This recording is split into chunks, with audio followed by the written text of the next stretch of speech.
নমস্কার, আমি মৌসুমী। শিলালিপিতে আপনাদের সবাইকে স্বাগত জানাই। যদি গল্প পাঠ ভালো লাগে তাহলে শেষে একটা লাইক দিয়ে যেতে ভুলবেন না। এখনো যারা আমার চ্যানেলটা সাবস্ক্রাইব করেননি তাদের সকলের কাছে আমার অনুরোধ, প্লিজ আমার চ্যানেলটা সাবস্ক্রাইব করে নেবেন।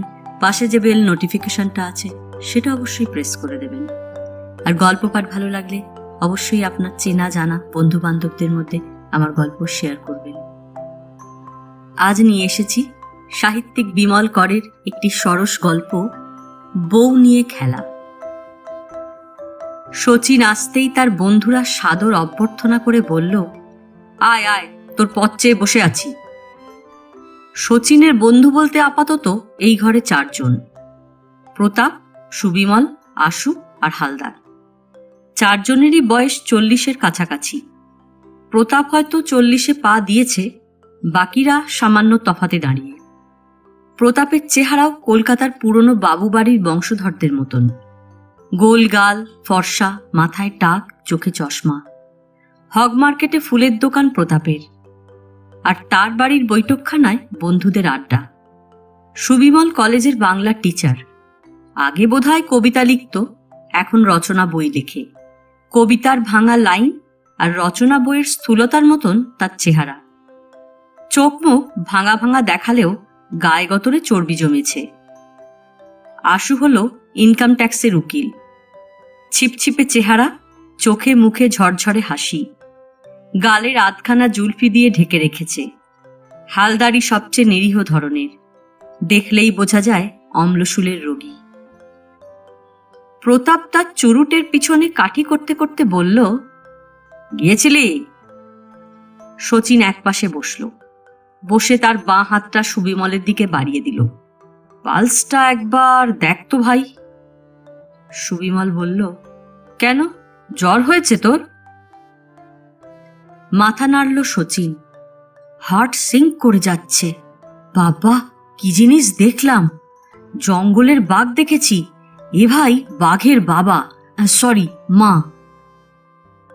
আশু বলল, খুলে বলো, আমরা হাঁ করে বসে আছি তোমার জন্যে। গজেন কাটলেট আনতে গিয়েছে, এসে পড়বে এখুনি। হালদার বলল, কলকাতায় বড় কলেরা হচ্ছে, কাটলেটটা না খেলেই পারতেন। রাখুন তো মশাই, কলেরা টাইফয়েড করেই আপনি গেলেন। প্রতাপ বলল, ব্যাপারটা বলো শচীন। শচীন বলল, ভাই, আমি যথারীতি যথাস্থানে গিয়েছিলাম। একেবারে কাঁটায় কাঁটায় 6টা। 5 তলা বাড়ি, তেতলায় অফিস। লিফট নেই। উঠলাম ওপরে। অফিসের বাইরে দরজার সামনে টুলে এক দারোয়ানি মেয়ে বসেছিল। হাতে কাগজ পেন্সিল, নাম লিখে দিলাম। তারপর ডাক পড়ল। সুবিমল হাত বাড়িয়ে আশুর সিগারেটের প্যাকেট টেনে নিল। শচীন বলল, ঘরের মধ্যে ঘর। প্রথম ঘরে জনাচারেক মহিলা, লম্বা, বেঁটে, কালো, ফর্সা, নানা টাইপের। চেহারায় সব কজনই পুষ্ট। আন্ডার 60 কেউ নয়। বয়স? না না, বয়স কেন হবে, কেজিতে। মহিলারা কফি ব্রেক করছিলেন, উইথ চানাচুর। ঘরে দিব্যি সেন্টের গন্ধ। আমায় দেখে চোখে চোখে খেলা চলল, গলায় ব্লটিং চাপা হাসি। এমন সময় গজেন এলো। লম্বা চওড়া চেহারা, মাথায় চুল কোঁকড়ানো, পরনে পাজামা পাঞ্জাবি, হাতে কাগজের ঠোঙায় কাটলেট। প্রতাপ বলল, ডিস্টার্ব করবি না, বস। যা, কাটলেটগুলো তোর বৌদিকে দিয়ে আয় ভেতরে, চায়ের সঙ্গে দিতে বলবি। গজেন ভেতরে গেল, হাঁক মারল, আবার ফিরে এলো। শচীন বলল, ঘরের মধ্যে আর একটা ছোট ঘরে ঢুকে দেখলাম দারুণ ব্যাপার। মেঝেতে জুট কার্পেট, একপাশে ছোট সোফা, সামনে সেক্রেটারিয়ের টেবিল, ওপাশে বিশাল চেয়ার, এপাশে একটি মাত্র চেয়ার। ঘরের একদিকে এক ছোট আলমারি, গোটা 2 ছবি ঝুলছে। তুই বড় বেশি গৌরচন্দ্রিকা করছিস, সুবিমল বলল। শচীন বলল, গাছে না উঠে এক কাঁদি তো হয় না ভাই। ব্যাপারটা চোখে না দেখলে বুঝবে না, তবু মুখে বললাম। তার টেবিলের ওপাশে ছিলেন রেহান লাহিড়ী। রেহান পুরুষ মানুষ নাকি? আশু জিজ্ঞেস করল। না, মহিলা, লেডি, তবে পুরুষের কান কাটেন, একেবারে বয়কাট চুল, চোখের চশমা কালো কট দিয়ে বুকের কাছে ঝুলিয়ে রাখেন, মাঝে মাঝে পড়েন চোখে, আবার ঝুলিয়ে দেন বুকের ওপর। চেন স্মোকার, রোস্টেড টোবাকো বোধহয়, যা গন্ধ। হালদার বলল, পরনে কি প্যান্ট? না, প্যান্ট নয়, অন্তত আজ প্যান্ট দেখলাম না, শাড়ি পরেছেন, তবে শাড়িটা নেহাত গায়ে জড়ানো, থাকে থাকে খুলে যায়। ব্লাউজ টাউজ ছিল না? আশু চোখ টিপে বলল, যেটুকু থাকার ছিল, মিনিমাম। মুখে নো রংচং, হাতে ডবকা সাইজের ঘড়ি, গলায় এক পাথরের মালা। তা ওজন টোজন কেমন? প্রতাপ জিজ্ঞেস করল। মিনিমাম 75-80 কেজিও হতে পারে। বাপস, হাতি নাকি? আগে না, উনি আদতে ছিলেন রোহিণী, রোহিণী থেকে রেহান। সুবিমল দীর্ঘ নিঃশ্বাস ফেলল। হায় বঙ্কিম। আশু বলল, যাক, তারপর কি হলো শুনি। শচীন এবার একটা সিগারেট ধরালো, কয়েকটা টান মেরে বলল, কথাবার্তা হলো, তা প্রায় আধ ঘন্টা মতন। আমায় কফি খাওয়ালেন। গজেন বলল, কি কথাবার্তা হলো সেটা বল, ওটাই তো আসল। শচীন বলল, আমি স্পষ্টই বললাম, একটা ডিভোর্স কেস প্রায় সেটেলড, সেটা আনসেটেল করতে হবে। শুনে রেহান তো প্রথমে চটে গেলেন, বললেন, দেখুন, আমরা মেয়েদের ইন্টারেস্ট দেখার জন্য এই অর্গানাইজেশন খুলেছি। আমাদের উদ্দেশ্য মেয়েদের স্বার্থ দেখা। আপনি ভুল জায়গায় এসেছেন। আমাকে প্রায় উঠিয়েই দিচ্ছিলেন, কিন্তু অত সহজে কি আমাকে ওঠানো যায়? লাইফ ইন্স্যুরেন্সের এজেন্সি দিয়ে লাইফ শুরু করেছিলাম ভাই, নাকে হ্যাঁ করাতে পারি। মিষ্টি কথা, ন্যাকা কথা, তৈলদান, শেষে পকেট থেকে চেক বই বার করে 151 টাকার অ্যাডমিশন চার্জ দিতেই রেহানামায় তাদের ক্লায়েন্ট করে নিলেন। খাতায় নামধাম লেখা হলো, আমার নম্বর হলো বলে শচীন পকেট থেকে মানি ব্যাগ বার করল, ব্যাগ হাতরে একটা রসিদ, বলল, নম্বর হলো 0031। প্রতাপ হাত বাড়ালো, দেখি রসিদটা। শচীন রসিদটা দিল, দেখল প্রতাপ, বলল, নামটা পশু ক্লেশ নিবারণ সমিতির মতন মনে হচ্ছে যে। হ্যাঁ, মাথা নাড়ল শচীন, রেহানদের সমিতিও অনেকটা ওই ক্লাসের, ওটা মহিলা পীড়ন নিবারণ সমিতি গোছের। আশু বলল, তা ওখানে আর যেসব জিনিস দেখলে, যারা কফি খাচ্ছিলেন তাদের কেমন মনে হলো? ক্লেশ আছে? শচীন বলল, ভেতরে ভেতরে থাকতে পারে, ওপরে দেখলাম না, সকলেই বেশ প্রেস। আশু জোরে হেসে উঠল। সুবিমল বলল, তোর নজর ভালো। এমন সময় ভেতর থেকে চা এলো, চা আর কাটলেট। গজেন সঙ্গে সঙ্গে ঝাঁপিয়ে পড়ল। হালদার বলল, ব্যাপারটা একটু হয়ে যাচ্ছে না? কাটলেট চিবোতে চিবোতে আশু বলল, হবে কেন, যা হওয়া উচিত তাই হচ্ছে। হালদার সাহস করে কাটলেটের দিকে হাত বাড়াতে পারছিল না, গন্ধটা নাকে লাগছিল। প্রতাপ কচকচ করে স্যালাড চিবোচ্ছে, জিভে জল আসছিল হালদারের। না, আমি বলছিলাম। হালদার ঠোঁট চাটল, ব্যাপারটা তো তেমন সিরিয়াস নয়। শচীনবাবুর স্ত্রী সত্যি সত্যি তো আর ডিভোর্স করছেন না। কে বলল? শচীন আবার খানিকটা কাটলেট মুখে পড়ল। আর কত সিরিয়াস হবে? আমার বউ আজ 3 সপ্তাহ হলো তার বাপের বাড়ি চলে গেছে। ও বাড়িতে গেলে দেখা করে না, ফোন করলে ধরে না, চিঠি লিখেছি জবাব দেয়নি, বলছিল লিগাল হেল্প নিচ্ছে, নিতেই পারে।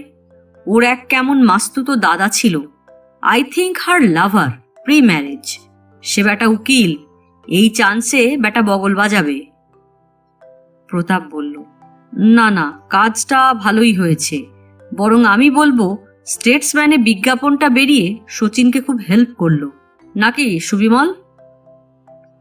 সুবিমল চায়ের কাপ টানল। নিশ্চয়, একেই বলে গডস ব্লেসিং। বিজ্ঞাপনটা ভাগ্যিস আশুর চোখে পড়েছিল। আশু বলল, আমার চোখে সবই পড়ে। শচীনদার যা হাল দেখেছিলাম। হালদার হাত বাড়িয়ে কাটলেটের সিকিভাগ তুলে নিল। না, আমি বলছিলাম এসব ব্যাপার যদি নিজেরা সেটেল করা যেত। কেমন করে যাবে? শচীন বলল, আমার বউয়ের 10 দফা দাবি, 4 দফা আমি কোনো রকমে মেটাবার চেষ্টা করতে পারি। কি কি? প্রতাপ জিজ্ঞেস করল। ধরো যদি পাই, ধার কর্জ করে একটা ফ্ল্যাট কেনার টাকা জোগাড় করতে পারি। 2 বছর অন্তর বউকে হাওয়া খাওয়াতে নিয়ে যেতে পারি কলকাতার বাইরে। 3 ঝি না থাকলে হোটেলে খেতে পারি। 4 আমি কিছু টাকা বইয়ের হাত খরচা হিসেবে স্পেয়ার করতে পারি। ব্যাস, আর কিছু পারবো না। আশু বলল, বাকি 6 দফার মধ্যে কোনটা একেবারেই পারবে না? বাচ্চা আমদানি আমার হাতে নয়। আমার বউকে কিছুতেই বোঝাতে পারলাম না তার কপালে যদি না থাকে আমি কি করব। এ তো কুমোরটুলিতে অর্ডার দিলে পাওয়া যায় না। প্রতাপ বলল, তোর অর্ডার প্লেস সঠিক জায়গায় কর, হয়ে যাবে। বন্ধুরা হো হো করে হেসে উঠল। ঘটনাটা যেভাবে ঘটেছিল একটু বলা দরকার। শচীন হলো সেই ধরনের মানুষ যার মধ্যে এক ধরনের পৌরুষ আছে, অর্থাৎ সে তেজি এবং তেড়া, ভয়ঙ্কর আড্ডাবাজ এবং অসংসারী। সে বউকে ঠিক ততখানি তোয়াক্কা করতে নারাজ যতটা করলে ঘরে শান্তি থাকে। এই স্বভাবের জন্য তাকে বিয়ের পর থেকেই পস্তাতে হচ্ছে। আজ 4 বছরে তার বউ মলয়া 6 শচীনকে জব্দ করার জন্য নানান রকম কাণ্ড করেছে। একবার বিয়ের নতুন নতুন অবস্থায় 4 আউন্স ক্যাস্টর অয়েল খেয়েছিল। শচীন তাতে যত না জব্দ হয়েছিল তার 4 গুণ হয়েছিল মলয়া নিজেই। হাত ছেড়ে যাবার জো হয়েছিল তার। পরের বার মলয়া আর অয়েলে যায়নি। ট্যাক্সি ধরে গিয়েছিল দক্ষিণেশ্বরের গঙ্গায়। ভেবেছিল হয় আত্মবিসর্জন দেবে, না হয় সন্ন্যাসিনী হবে। সারাদিন ভেবেও মতি স্থির করতে পারেনি। রাত্রে ফিরে এসে দেখে শচীন পাঞ্জাবির দোকানের কষা মাংস খাচ্ছে, তার পাশে ছোট 1 বোতল হুইস্কি। মলয়াকে দেখে শচীন বলল, আমি ভাবলাম তুমি দুর্গাপুরে লাটুদার কাছে বেড়াতে গেছো। স্বামীর ব্যবহার দেখে ডাক ছেড়ে কেঁদে উঠেছিল মলয়া। তৃতীয়বার মলয়া টানা 72 ঘন্টা উপবাস করেছিল পলিটিক্যাল চাল মেরে। শচীন তাতেও কাবু হলো না, বরং শ্বশুর বাড়িতে গিয়ে বলে এলো, আমি অফিসের কাজে নর্থ বেঙ্গল যাচ্ছি, আপনাদের মেয়েকে দেখবেন। এইভাবে 4র্থ ও 5মবারের পর মলয়া ইঁদুর মারা বিষ খেয়েছিল, কিন্তু ভেজাল বিষ তেমন কোনো কাজ করল না শরীরে। মলয়া 2 বার বমি করল। শচীন বলল, চলো তোমায় গাইনির কাছে নিয়ে যাই, এই সময় বমি ভালো। মলয়া শেষ পর্যন্ত বুঝে ফেলেছিল শচীন বদলাবার নয়। তার কাছে স্ত্রী আর ডাক্তারের কাছে স্টেথোস্কোপ একই জিনিস, দুটোই গলায় ঝোলাবার, কাজে লাগানোর যন্ত্র। শচীনের না আছে বউ নিয়ে আদিক্ষেতা, না গদগদ ভাব, না স্বার্থত্যাগ। দায়িত্বহীন আড্ডাবাজ নেশুরের নিষ্পৃহ এই মানুষটাকে আর সহ্য করা সম্ভব হলো না মলয়ার। তার উপর বাচ্চা কাচ্চাও হলো না বেচারির, কি নিয়ে থাকবে সে? চোটে মোটে মলয়া বলল, তোমার সঙ্গে আমি থাকবো না। কাঁচি দিয়ে গোপ ছাড়তে ছাড়তে শচীন বলল, না থাকলে? এত বড় কথা? বেশ, আমি ডিভোর্স করব তোমায়। করো, তোমায় আমি শায়েস্তা করব, তবে আমার নাম। ভয় দেখিও না, আমি তোমার মতন 1 ঘন্টা মেয়ে ছেলে পকেটে পুড়তে পারি। পারো বলেই তো আমার এই হাল, আমি আজই চলে যাচ্ছি। যাও, I don't care. All right. মলয়া তার ট্রাঙ্ক সুটকেস গুছিয়ে লকারের চাবি নিয়ে সোজা বাপের বাড়ি চলে গেল সেই দিনই। শচীন মাথা ঘামালো না। মোল্লার দৌড় মসজিদ পর্যন্ত, 7 দিনেই সব ঠিক হয়ে যাবে। 7 দিনের হিসেব 15, তারপর 21 দিনে গিয়ে দাঁড়ালো। মলয়া আর ফিরল না। শচীন প্রথম দিকে গ্রাহ্য করেনি, ধীরে ধীরে গ্রাহ্য করতে বাধ্য হলো। বাড়িতে তার দ্বিতীয় আত্মীয়া নেই, ঠিকে ঝি আর ঠিকে বামুনের ভরসায় সংসার। তারা সকালটা চালিয়ে দেয়, বিকেলে কেউ আসে না। শচীন বাড়ি থাকে না, আসবে কেমন করে? সব দিকেই অসুবিধে হতে লাগলো। বাধ্য হয়েই শচীন একদিন ফোন করল শ্বশুর বাড়িতে। মলয়াই ফোন ধরেছিল। বলল, উকিলের সঙ্গে কথা হচ্ছে, কানুদা বলেছে সব ব্যবস্থা করে দেবে। আজকাল ডিভোর্স পাওয়া জলভাত, তোমার সঙ্গে আমার কোনো সম্পর্ক নেই। শচীন বলল, বাহ, নেই মানে? তুমি আমার লিগাল ওয়াইফ? কানু দাদার বাড়ি পেয়েছে? আমি তোমার ওয়াইফ নই, লিগাল ঝি ছিলাম, আর থাকবো না। তুমি ছোট লোক, শয়তান। শচীন বলল, বাড়াবাড়ি করো না, পস্তাতে হবে। তোমাকেও হবে। ফোন ছেড়ে দিল মলয়া। শচীন তার পৌরুষকে খাটো করে গেল শ্বশুর বাড়িতে। শ্বশুরমশাই বললেন, তুমি যা করেছ, এরপর কোন মুখে এ বাড়িতে এসেছ? মালু যাবে না। শাশুড়ি কেঁদে বললেন, মেয়ের তুমি যা হাল করেছ, ছি ছি, তোমায় পুলিশে দেওয়া উচিত। বড় শালা বললে, মালুকে তুমি শ্যাটার করে দিয়েছ, ওর নার্ভ ব্রেক করেছে, ওকে আমরা আর পাঠাবো না, ডিভোর্স স্যুট ফাইল করব। শচীন ফিরে এলো। বুঝলো, মাথা খাওয়া আদুরে মেয়ের মাথা আরো নষ্ট করে দিচ্ছে তার বাপের বাড়ির লোক। এমনিতেই মলয়া আদুরি, ন্যাকা, জেদি, ছিটেল, অপদার্থ। এখন তার আরো মাথা খাবার ব্যবস্থা হচ্ছে। শচীনের দুঃখই হলো, বউ তার, অথচ মাতব্বরি করছে বাইরের 5 জনে। বন্ধুদের কাছে শচীন সবই বলতো। বন্ধুরা শুনত, কোনো উপায় বাতলাতে পারত না। ওয়েট অ্যান্ড সি করে চলত। শেষ পর্যন্ত আশুই একদিন বিজ্ঞাপনটা আবিষ্কার করে ফেলল। একটা কুকুর বাচ্চা কিনবে বলে আশু স্টেটসম্যানের বিজ্ঞাপন হাতড়াচ্ছিল। হঠাৎ চোখে পড়ল এক মজাদার বিজ্ঞাপন। আশুর মাথা সাফ, সঙ্গে সঙ্গে বন্ধুদের কাছে চালান করে দিল কাগজটা। বন্ধুরা প্রথমটায় সন্দেহ প্রকাশ করেছিল। আজকাল নারী জাগরণের দিন, চতুর্দিকে হই হই চলছে। লিভ মুভমেন্ট, নারী বর্ষ, নানা ধরনের নারী সমিতি আসরে নামছে। তারা ভেবেছিল সেই রকম কিছু একটা হবে। এই সমিতি মেয়েদের নানান সমস্যা ও সামাজিক পীড়ন নিয়ে মাথা ঘামাবার জন্য তৈরি হয়েছে। তা হোক, কিন্তু ব্যাপারটা মেয়েদের। শচীনের মামলা তারা নেবে কেন? আশু বলল, কেন নেবে না? কেস শচীনদার একলার নয়, সঙ্গে বৌদি আছে। সুবিমল বলল, একবার ট্রাই নিতে পারে শচীন। ন্যায় নেবে? না, ন্যায় নেবে না, ঘাড় ধাক্কা দিয়ে বার তো করে দেবে না। প্রতাপ বলল, তুই চলে যা শচীন, কেঁদে কোকিয়ে পড়বি, ট্রাই ইওর লাক। শচীন বন্ধুদের পরামর্শ কানে তুলে বলল, বেশ, যাব। দিনক্ষণ ঠিক করে দিল বন্ধুরা। শচীন যথারীতি গেল। ফিরে এসে যা বলল তার বিবরণ আগেই দেওয়া হয়েছে। দিন 2 বাদে অফিসে শচীন ফোন পেল। রেহানের গলা। বলল, আপনাকে আজ একবার আসতে হবে। অফিসে? হ্যাঁ, 5টার পর আসুন, বাই 5:30। ঢোক গিলে শচীন বলল, অন্য পার্টিও কি থাকছে? অন্য পার্টি? ও না, কেউ থাকছে না। আমাদের কিছু কোশ্চেন আছে, ঘন্টাখানেক সময় লাগবে। আপনার ফিজ লাগবে 25 টাকা। 25? মেয়েদের কাছে 15 নি, আপনার কাছে 30 নেওয়া উচিত ছিল। আমরা কনসিডার করেছি। যদি আপত্তি থাকে আসবেন না। না না, আমি যাব। হগ মার্কেটে প্রতাপকে একটা ফোন করে খবরটা জানিয়ে দিল শচীন। ওরে, আমার ডাক এসেছে, 5টায় যাচ্ছি, 25টা টাকা গচ্চা যাবে। প্রতাপ বলল, সঙ্গে অ্যাসিস্ট্যান্ট নিবি? আমি খালি আছি। না, একলা যাব। কবি বলেছেন, একলা চলো রে। যা তবে, সন্ধেবেলায় বাড়িতে আসিস, শুনবো।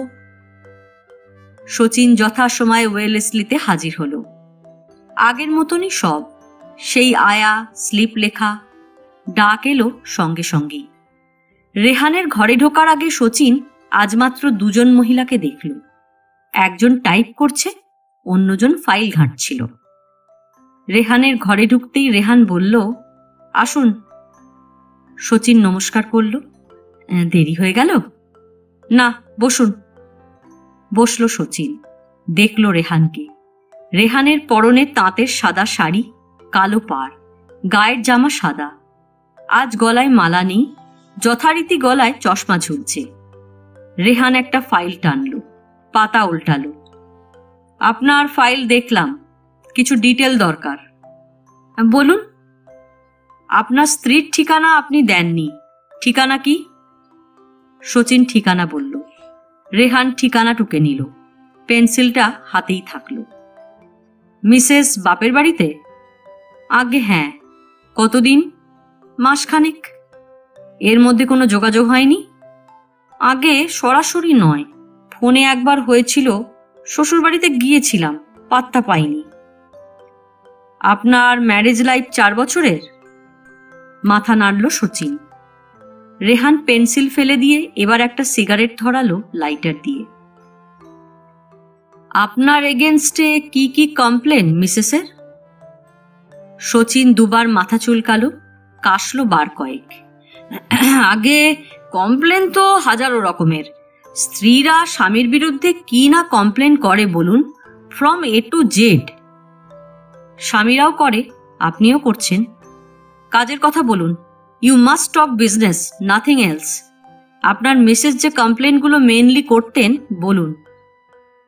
মেনলি বলছি, মেইন কমপ্লেন বলতে আমার বউ। বউ নয়, স্ত্রী। সম্মান দিয়ে কথা বলুন। বউ, বর এসব ভলগার ওয়ার্ড ইউজ করবেন না। আগে বউ তো। প্লিজ স্টপ, কমপ্লেনের কথা বলুন। শচীন পকেট থেকে রুমাল বার করল, কপাল মুছল। বলল, আমার স্ত্রীর মেইন কমপ্লেন হলো আমি স্ত্রৈণ নই। স্ত্রৈণ মানে আপনি স্ত্রীর বাধ্য ছিলেন না? আগে কোনো কালেই নয়। স্ত্রী তো আমার জননী নয় যে বাধ্য হব। আপনি বড় বাজে কথা বলেন। বলেই রেহান বেল বাজালেন। পাশের ঘর থেকে ফর্সা বেঁটে ওজনদার এক মহিলা এসে দাঁড়ালো। রেহান বললেন, সন্ধ্যা, জাস্ট সিট ডাউন। এই ভদ্রলোককে আমি তোমার কেয়ারে দিচ্ছি, তুমি কেসটা হ্যান্ডেল করবে। এখন বসো, লিসেন টু আওয়ার টক্স, পরে ফাইলটা দেখে নিও। নিন, কমপ্লেনগুলো বলুন। শচীন সন্ধ্যা নাম্নী মহিলাকে দেখে নিল। সব দিকেই মানানসই, পছন্দই হলো শচীনের। শচীন বলল, আগে আমার স্ত্রীর ধারণা আমি ইরেসপন্সিবল, আমি আড্ডাবাজ, আমার মায়া দয়া নেই, আমি স্বার্থপর, স্ত্রীকে আমি ইগনোর করি, আমি নেশাখোর, আর লাস্টলি হলো আমি মানে ফ্যামিলি ক্রিয়েট করছি না। বলে শচীন অসহায় মুখ করল। বাচ্চা কাচ্চা না হবার কারণ ভগবান জানেন। ডাক্তার দেখিয়েছেন? সব রকম, সবাই আশা দিচ্ছে, কিন্তু। বুঝেছি। তা আপনার কি কি গ্রিভান্স আছে স্ত্রীর বিরুদ্ধে? শচীন নিজে এবার সিগারেট খাবার জন্য উসখুস করতে লাগলো। তারপর পকেট থেকে প্যাকেট বার করলো সিগারেটের। আমার গ্রিভান্স একটাই, আমার বউ মানে স্ত্রী টু মাচ আদুরে। তার বাপের বাড়ি 12টা বাজিয়ে দিয়েছে মলয়ার, খুকি করে রেখে দিয়েছে। রেহান হাতের সিগারেট অ্যাস্ট্রেতে গুজে দিল। বলল, অন্য কিছু না? না স্যার। বলেই নিজেকে শুধরে নিল শচীন, সরি ম্যাডাম। আবার পেন্সিল তুলে নিয়ে দাঁতে টোকা দিল রেহান। ডিভোর্সের প্রপোজালটা কার? আমার স্ত্রীর। তা ডিভোর্স যদি হয় আপনার অসুবিধে কি? শচীন সিগারেট ধরালো, ধোঁয়া গিলে বলল, অসুবিধে কিছুই নেই তেমন, তবে আফটার অল 4 বছর একসঙ্গে ছিলাম, ফাঁকা ফাঁকা লাগে। তাছাড়া ভদ্রলোক একবারই বিয়ে করে, আমি আবার একটা বউ কোথায় পাবো বলুন? রেহান বলল, ঠিক আছে, আমরা দেখি কি করতে পারি। ওই সন্ধ্যা আপনার কেস হ্যান্ডেল করবে, আপনি ওর অ্যাডভাইস মতন চলবেন। ভালো কথা, সন্ধ্যার ঘোরাফেরা এটা ওটার কষ্ট আপনাকে বিয়ার করতে হবে, সেটা আমাদের বিলে থাকবে না। আমরা পরে একটা বিল করব আপনাকে, অফকোর্স ব্যাপারটা সেটেল করতে পারলে। শচীন একবার সন্ধ্যার দিকে তাকালো। রেহান বলল, আমাদের চার্জটা? ও হ্যাঁ। শচীন মানি ব্যাগ খুলে 25টা টাকা বার করল। টাকা নিল রেহান। সন্ধ্যা, ওকে রসিদ দিয়ে দাও। প্রতাপরা অপেক্ষা করছিল বাড়িতে। শচীন আসতেই হর্ষধ্বনি করে উঠল, হায় আয়, হাঁ করে বসে আছি, কি হলো? শচীন বলল, দাঁড়া, আগে দম নি, তারপর বলছি। গজেন তার চায়ের কাপটা এগিয়ে দিল শচীনকে। নাও দাদা, চা খাও, তোমার গলা শুকিয়ে গিয়েছে। চা খেতে খেতে শচীন বিকেলের বৃত্তান্ত বর্ণনা করল। সব শুনে সুবিমল বলল, তোর তো ভালোই হলো রে, নাকের বদলে নড়ুন পেলি, লেগে যা। Wish we best luck. সন্ধ্যা মেয়েটিকে বেশ পছন্দই হয়ে গেল শচীনের। অবশ্য সন্ধ্যা মেয়ে নয়, মহিলা। বছর 32 বয়স, গোলগাল চেহারা, একটু ভারী গড়ন, গায়ের রং ফর্সা, মুখটি হাসি খুশি মাখানো, বিবাহিতা। চট করে ধরা যায় না। স্বামী থাকে জাহাজে, মেরিনের লোক, 6 মাসে 9 মাসে ঘরে ফেরে। সন্ধ্যার আর সবই ভালো, বুদ্ধিমতী, স্মার্ট, জীবন্ত, কিন্তু বড় বেশি খাদ্যলোভী। শচীনকে নিয়ে যখন রেস্টুরেন্টে ঢোকে, কম করেও 10-12 টাকার খাদ্য একাই খায়। 2টো মোগলাই একসঙ্গে যদি বা সাঁটা যায়, তার সঙ্গে ডবল ডেভিল কেমন করে মানুষ হজম করে কে জানে। কাটলেট আর চপ একই সঙ্গে কেমন করে ওড়ায় মানুষ কে জানে। ভেলপুরি, চানা মটর তো হরদম হচ্ছে, মুহুর্মুহু কোল্ড ড্রিঙ্ক, তার সঙ্গে ট্যাক্সি, সিনেমা।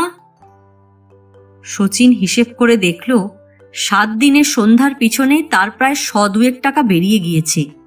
এইভাবে চললে কলসির জল তো ফুরিয়ে যাবে। সেদিন বিকেলে মেট্রো সিনেমার কাছে দেখা হতেই সন্ধ্যা বলল, আধ ঘন্টা দাঁড় করিয়ে রেখেছেন, ব্যাপার কি? একটু দেরি হয়ে গেল, অফিসের কাজ। আমার খিদে পেয়ে গিয়েছে। টিকিট কেটেছেন কুরবানির? না, পারিনি। জানতাম আপনি পারবেন না, আমি কেটে রেখেছি, নাইট শো। Night show? 8টা থেকে? আগে চলুন, পেট ঠান্ডা করি। মার্কেটের রেস্টুরেন্টে যাব, বেড়াবো খানিকটা, তারপর কুরবানি। শচীন বলল, আজ আমার শরীরটা ভালো নেই, জ্বর জ্বর লাগছে। ও ঠিক হয়ে যাবে, একটা স্যারিডনই যথেষ্ট, লেট আস গো। শচীন হিসেব করে দেখল, আজ তার অন্তত 25-30 টাকা গচ্চা যাবে। উপায় নেই, পরের বউ বা অন্য মহিলা নিয়ে ঘোরাফেরা সত্যি বড় এক্সপেন্সিভ। নিজের বউ এর 50%ও ছিল না। শচীনের দীর্ঘ নিঃশ্বাস পড়ল। রেস্টুরেন্টে খেতে বসে শচীন বলল, ওদিকে আমার কতটা কাজ হলো? হচ্ছে? হচ্ছে মানে? কথাবার্তার চেষ্টা চলছে, সন্ধ্যা বলল ফাউল কাটলেট চিবুতে চিবুতে। আপনার স্ত্রী ভীষণ অ্যাডামেন্ট। বলছে কি? অনেক কথা, আপনি কোনোভাবেই স্বামী হবার যোগ্য নয়। শচীন মাছ মাংসের দিকে যায়নি, পুডিং চা খাচ্ছিল। সন্ধ্যা সিল্কের শাড়ি পরেছে, চন্দনের রং ব্লাউজটা একেবারেই খাটো, চুলে স্টাইল পাল্টেছে, দারুণ গন্ধ মেখেছে। শচীন বলল, যোগ্য নয় বললে আমি আর কি বলবো? আচ্ছা আপনিই বলুন। কি বলবো? না, আমার সঙ্গে মেশামেশিতে আপনার কি মনে হচ্ছে? সন্ধ্যা মুখ তুলে শচীনকে দেখল, চোখ ভরা হাসি। আমার তো খুবই পছন্দ আপনাকে, ভীষণ। শচীন খুশি হল। তাহলে আপনার মতন মহিলা যদি পছন্দ করতে পারেন আমাকে, আমার স্ত্রী কেন পারবে না বলুন? সন্ধ্যা কাঁটা চামচ নামিয়ে 2 হাত খোঁপার কাছে তুলে চুল ঠিক করল, হাসল। সকলের পছন্দ এক নয়। আমি আপনাকে যতই দেখছি ততই ইমোশনালি অ্যাটাচড হয়ে পড়ছি। সত্যি, আমাদের যদি আগে দেখা হতো। শচীন আহ্লাদে গলে গেল যেন। কপাল, জীবনটা এইরকমই, যাহা চাই তাহা ভুল করে চাই, যাহা পাই তাহা চাহি না। বাহ, আপনি কবিতা লেখেন নাকি? কবিরা স্বামী হলে স্ত্রীদের কত আনন্দ, তাই না? শচীন সিগারেট ধরালো। না, আমি কবি নই, তবে আপনাকে দেখে মাঝে মাঝে পোয়েট্রি ফিল করি। সন্ধ্যা যেন খেলার ছলে বুকের আঁচল সরিয়ে আবার শাড়ির ভাঁজ ঠিক করল, চাপা হাসি মুখে। আমি জানি আপনার চোখ বলে আপনি কি ফিল করেন, কিন্তু আমি কি ফিল করি আপনি বোঝেন? শচীন বলতে গিয়েও বলল না, তাকিয়ে থাকলো। সন্ধ্যা বলল, পুরুষরা মেয়েদের কথা বোঝে না, আমরা কিন্তু আপনাদের কথা বুঝি। নিন, এবার উঠব, আর ভালো লাগছে না। কুরবানিতে আমাদের সিট খুব ভালো। খানিকটা ঘোরাফেরা শেষ করে সিনেমা হলে। সন্ধ্যার বাহাদুরি বলতে হবে, চমৎকার একজোড়া সিট জোগাড় করেছে। একেবারে পিছনের সারি, ডান পাশের দেয়াল ঘেঁষা। শচীন হিন্দি সিনেমার ভক্ত নয়, মাঝে মাঝে বন্ধুদের পাল্লায় পড়ে যায়, রগড় দেখে আর হাসে। সিনেমায় তার মন ছিল না, সন্ধ্যার সঙ্গে একটু খেলাখেলি করার ইচ্ছেই ছিল আসল। পায়ে পায়ে, কনুয়ে কনুয়ে, কাঁধে কাঁধে কিছুক্ষণ খেলাধুলো চলল। তারপর শচীন বলল, আমার ঘুম পাচ্ছে, একটু ঘুরে আসি। ঘুম? এই রকম ছবি দেখা ছেড়ে? আমার এই সময় একটু ঘুম ঘুম পায়। বাইরে একটা চক্কর দিলে ঘুম কেটে যাবে। আপনি বরং ছবি দেখুন, আমি শোয়ের শেষে বাইরে দাঁড়িয়ে থাকব। ঠিক, বিলকুল ঠিক। আসুন তাহলে। শচীন বেরিয়ে গেল। বাইরে এসে ঘড়ি দেখল, হাতে ঘন্টা খানেকেরও বেশি সময়। ব্রিস্টল থেকে 1.5 খানা মেরে আসা যায়। আর দাঁড়ালো না শচীন, হন হন করে ছোট ব্রিস্টলের দিকে এগুলো। শচীন তৈরি হয়ে দাঁড়িয়েছিল, মুখে পান সিগারেট, চোখ সামান্য লালচে। সন্ধ্যা আসতেই শচীন হাত তুলল। এই যে। কাছে এলো সন্ধ্যা। শচীন বলল, একটু তাড়াতাড়ি করুন, বৃষ্টি আসবে। তাই নাকি? তাহলে ট্যাক্সি ধরতে হয়। ধরা যাবে, আসুন। সন্ধ্যাকে নিয়ে ফাঁকায় আসতেই ট্যাক্সি পাওয়া গেল। সন্ধ্যাকে উঠিয়ে শচীন উঠছে, তার কানে এলো কে যেন বলল, শালার হেভি ব্ল্যাক মানি, সুখের পায়রা মাইরি কেমন জুটিয়েছে। শচীন তাকালো, জনা 5 লোফার টাইপের ছোড়া। ট্যাক্সি চলতে শুরু করলে শচীন বলল, আমি একটা কথা ভাবছিলাম। জানি, সন্ধ্যা বলল। জানেন কি? শচীন গায়ে গায়ে বসল, একটা হাত সন্ধ্যার পিঠের ওপর দিয়ে ছড়িয়ে দিল। কি জানেন? আপনিই বলুন না। আপনি মেয়েরা অনেক কিছু আগে বোঝে বলছিলেন না তখন? দেখি কি বুঝেছেন আপনি। সন্ধ্যা খানিকটা ক্লান্তির ভাব করে আরো ডুবে গেল গদির মধ্যে। রাস্তার দিকে তাকিয়ে সন্ধ্যা বলল, ভাবছিলেন ডিভোর্সটা হয়ে যাওয়াই ভালো, তাই না? শচীন হাঁ হয়ে গেল, বলল, এক্স্যাক্টলি। আপনি কি থট রিডিং জানেন? তা জানি, কিন্তু একতরফা যদি ডিভোর্স হয় লাভ কি? আমার তো মুক্তি নেই। আপনিও করে নিন। তারপর? তারপর তো সবই সম্ভব, আমরা দুজনেই তখন মুক্ত।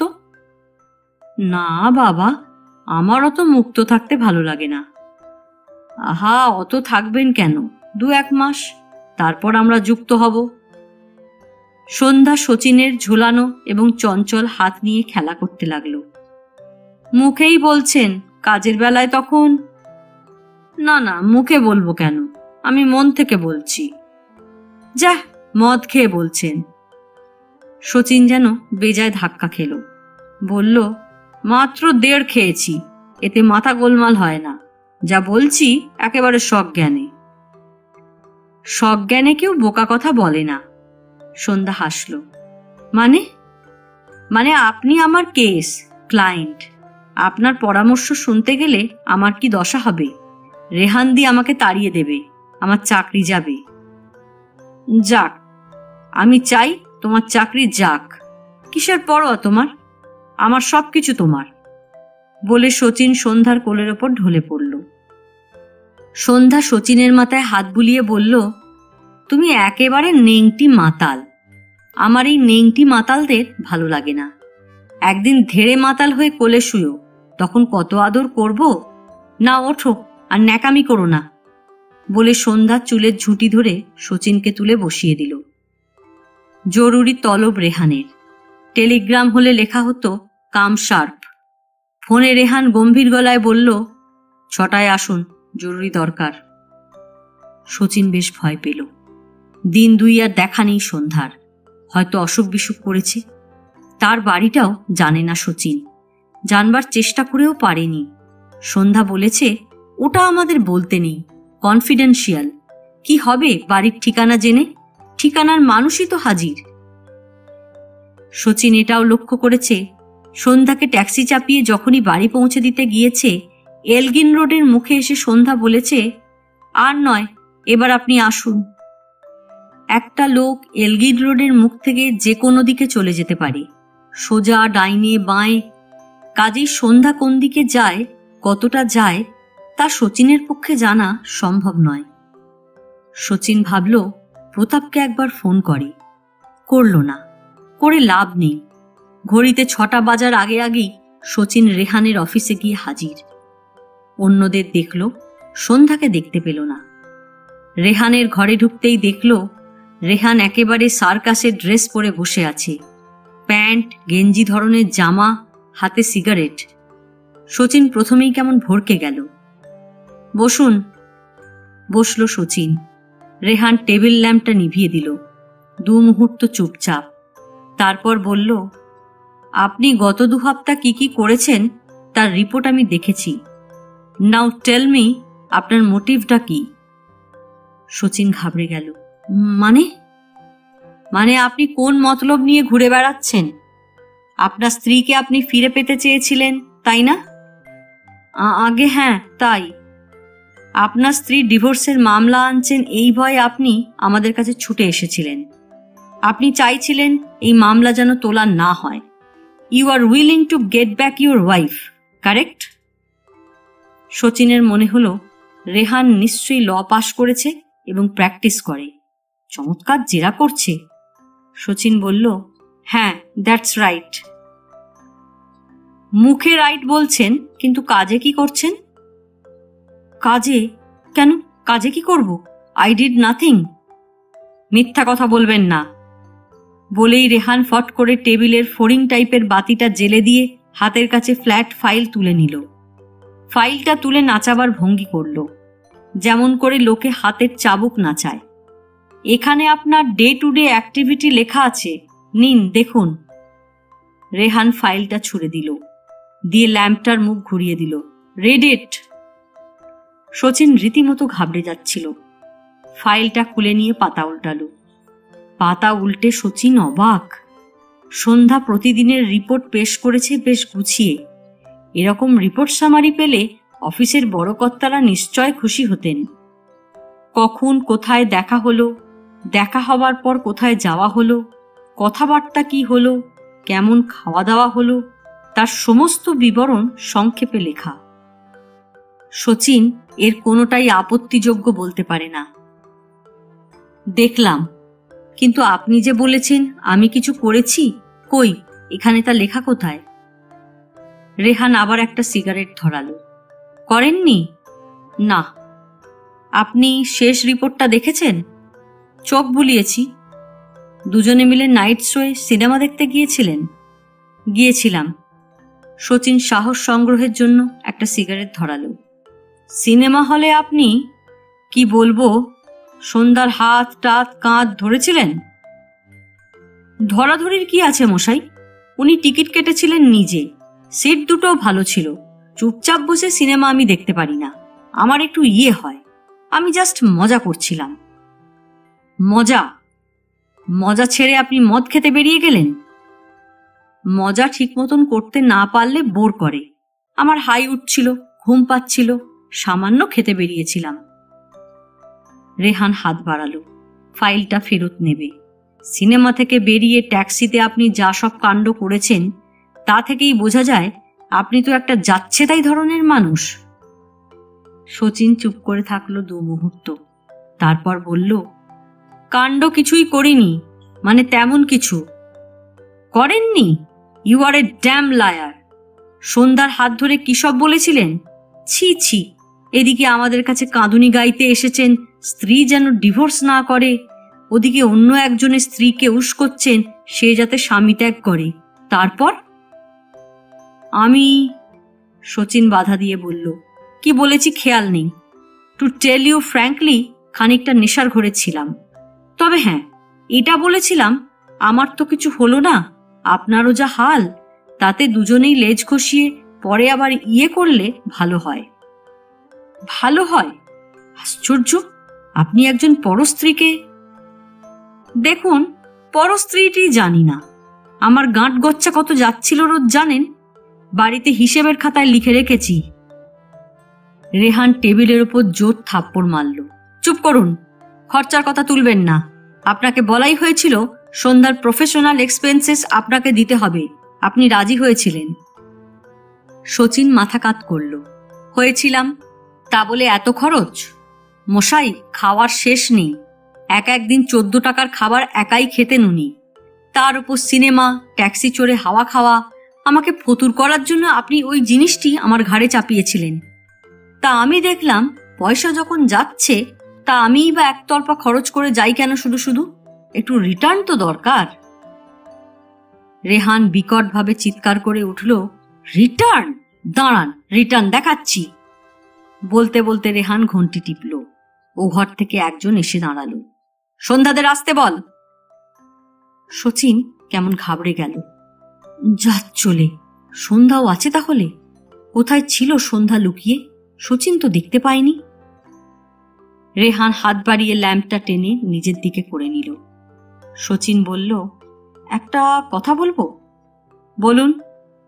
আমি আপনাদের এসা প্যাঁচে পড়েছিলাম যে প্যাঁচ কেটে বেরুবার উপায় পাচ্ছিলাম না, ইচ্ছে করেই ওসব করেছি। আমরা আপনাকে পেঁচে ফেলেছিলাম? দারুণ পেঁচে ফেলেছিলেন। বউ ফিরিয়ে দেবার লোভ দেখিয়ে এক্সপ্লয়েট করছিলেন আপনারা। শচীনের কথা শেষ হলো না, দরজা খুলে সন্ধ্যা এলো, সঙ্গে আর একজন মহিলা। শচীন তাকিয়ে দেখল, তারপর তার ধাত ছেড়ে যাবার জো। মলয়া, একেবারে জল জ্যান্ত। শচীনের গলা শুকিয়ে গেল। রেহান সন্ধ্যাদের দেওয়াল ঘেঁষা সোফায় বসতে বলল। তারপর শচীনের দিকে তাকালো। আপনি বলছিলেন আমরা আপনাকে পেঁচে ফেলেছি। তা খানিকটা ফেলেছি অবশ্য। যে রিপোর্টগুলো আপনি দেখলেন তার একটা করে কপি আমরা সবসময় আপনার স্ত্রীর কাছে পৌঁছে দিয়েছি, to inform her about your misdeeds. Sachin ঘামতে লাগলো। এ তো সর্বনেশে জায়গা রে বাবা। রেহান সন্ধ্যাদের দিকে তাকালো। মলয়াকে বলল, ভাই, এবার আমি তোমাকে ওই স্বামী নামক মানুষটির কিছু কথাবার্তা শোনাবো। Please listen. বলে রেহান কোথায় একটা কল টিপল। তারপর শোনা গেল শচীনের গলা। শচীন চমকে উঠেছিল।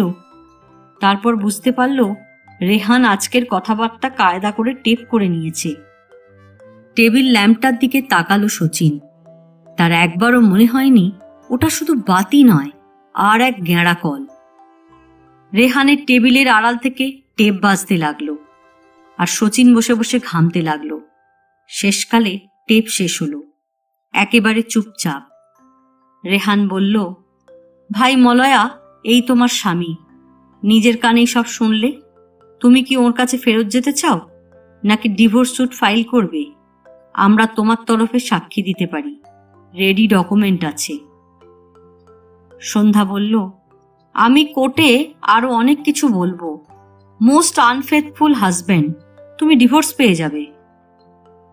শচীন চিৎকার করে বলল, এসব কি হচ্ছে? বাহ, আমি বউ ফেরত পাওয়ার জন্য হন্যে হয়ে ঘুরছি, আর আপনারা ব্যাপারটা কাঁচিয়ে দিচ্ছেন। রেহান বলল, আপনি কি স্ত্রী ফেরত পাওয়ার যোগ্য? তার মানে? শচীন আসামির মতন মলয়ার দিকে তাকালো। আমার এখানে আসার উদ্দেশ্যটা কি ছিল বলুন? স্ত্রীর জন্যই এসেছিলাম, শালীদের জন্য নয়। রেহান থ, তারপরই গর্জন, কি বললেন? শালী?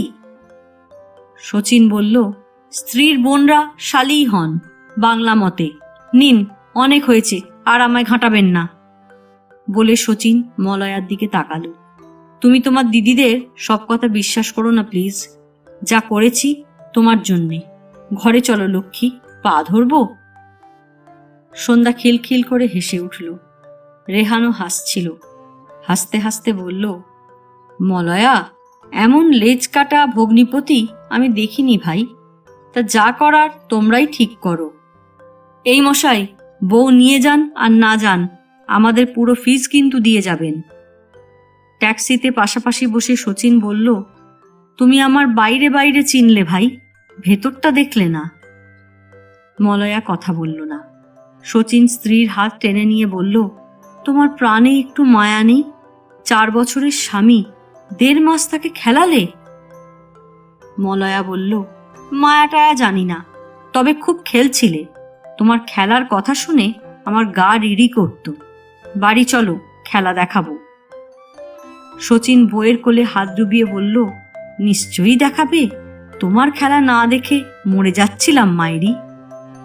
মলয়া স্বামীর হাত সরিয়ে দিয়ে বলল, অসভ্যতা করো না। এই গল্প এখানেই শেষ।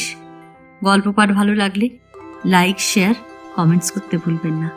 আজকের মতো নমস্কার।